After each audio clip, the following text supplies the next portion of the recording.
Sur les 12 000 étrangers détenus dans les camps kurdes du nord-est de la Syrie, il serait 8 000 mineurs. Des enfants de djihadistes rapatriés au compte-gouttes par leur pays d'origine. La France en a fait revenir 10 dans la nuit de dimanche à lundi, dont 7 orphelins, le plus jeune à 2 ans. Mais l'approche française, du cas par cas, pose question. Depuis plus d'un an, les activistes et organisations des droits de l'homme font campagne pour que les pays européens emboîtent le pas à la Russie, au Kosovo, à la Turquie ou à l'Ouzbékistan et rapatrient leurs ressortissants se trouvant en Syrie.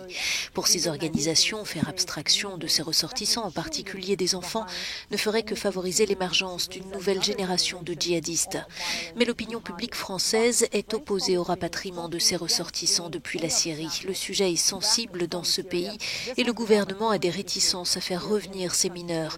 Sur près de 300 enfants français qui se trouveraient dans les camps du nord-est de la Syrie, seulement 28 ont été ramenés en France. Je me suis rendue dans la région l'an dernier et j'ai parlé au négociateur en chef de l'administration autonome kurde qui me confiait alors son espoir de voir davantage de pays occidentaux récupérer leurs ressortissants, car il est impossible de les garder indéfiniment dans une région aussi instable. More Western countries would bring their nationals back because it is impossible to keep them indefinitely in such an unstable region.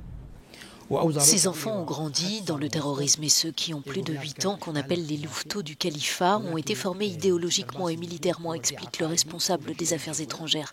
S'ils restent ici, dans le climat de radicalité des camps, ces enfants constitueront une nouvelle génération de terroristes. Les enfants rapatriés en France sont pris en charge par les services sociaux. Certains ont encore leur mère, mais ces dernières ont consenti à les laisser partir pour qu'ils échappent à des conditions de vie extrêmement précaires.